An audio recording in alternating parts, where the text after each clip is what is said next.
আসসালামু আলাইকুম viewers, welcome back to my channel শখের এগ্রো। আপনারা সবাই কেমন আছেন? আশা করছি আল্লাহর রহমতে সবাই ভালো আছেন। তো বাচ্চাগুলোকে খাবার দিচ্ছি, খাবার খাচ্ছে ওরা। ওদের খাবার দেওয়াটা এবং খাবার দেওয়ার মুহূর্তটা দেখতে কি যে ভালো লাগে আমি আপনাদেরকে বলে বোঝাতে পারবো না। তো আজকে খাবার খাচ্ছে, ওদেরকে ছেড়ে দিয়েছি, ভিডিওটা আপনাদের সাথে শেয়ার করছি। আপনাদের কাছে বাচ্চাগুলোকে কেমন লাগে অবশ্যই কমেন্ট করে জানাবেন। দেখতেই পাচ্ছেন ওদেরকে যখন আমি খাবার দিতে যাই গ্রোয়ার ফিড, ওরা খাবারের জন্য পাগল হয়ে যায়। খাবারটা দিতে দেরি, ওতে খেতে দেরি হয় না। দেখতেই পাচ্ছেন কীরকম পাগল হয়ে গেছে খাওয়ার জন্য। আর সাথে করে রাজাবাবু এবং আমার বড় যেই মুরগি আছে ওরাও এসে এই বাচ্চাগুলোর খাবার খাওয়া শুরু করে। আমি আর কি ওদেরকে তাড়িয়ে দিই। তো রাজাবাবু কোনো মতেই যাচ্ছে না, খাবারটা আর কি ও খাবেই, দেখতে পাচ্ছেন খেতে চাচ্ছে, আবার একটু করে দূরে সরে যাচ্ছে। তো বাবু কতক্ষণই ওদের সাথে আর কি খেয়েছে।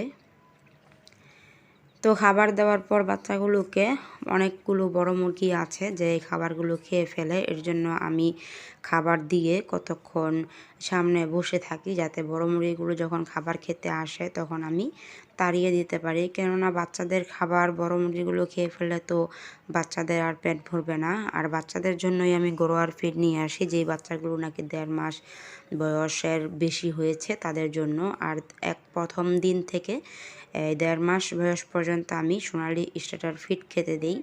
তো এই বাচ্চাগুলোর 1.5 মাস বয়স শেষ হয়ে গিয়েছে, এর জন্য ওদেরকে আমি এখন গ্রোয়ার ফিড খাওয়াচ্ছি। তো খাবার খেতে দিয়েছি। এই মুহূর্তে বড় বড় মুরগি এবং রাজাবাবু ওরা এসে বাচ্চাদেরকে খুবই ডিস্টার্ব করছে, খেতে দিচ্ছে না, দেখতেই পাচ্ছেন আপনারা স্ক্রিনে।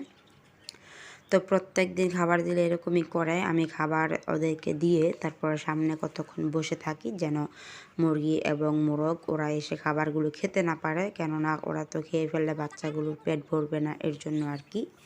তো আমি এখন থেকে প্রত্যেক দিনই বাচ্চাগুলোকে ছেড়ে দেই, কেননা আগে তো আমি সারাক্ষণ ওদেরকে বন্দি করেই খাঁচায় পালন করতাম। তো আজকে প্রায় 1 সপ্তাহর মতো হয়েছে আমি ওদেরকে ছেড়ে দিচ্ছি। সকালবেলা ছেড়ে দেই এবং সন্ধ্যা হলে ওরা নিজে নিজেই ওদের যেই ঘর, থাকার ঘর আর কি, যে খাঁচাটা আমি নতুন বানিয়েছি সেখানে ওরা নিজে নিজেই চলে যায়। তারপর আমি খাঁচার দরজাটা লাগিয়ে দিই। তো এখন আবার ফুলটুসি এসে ওদের সাথে জয়েন হয়েছে, ফুলটুসিও খাচ্ছে, লাল মোরগটাও খাচ্ছে।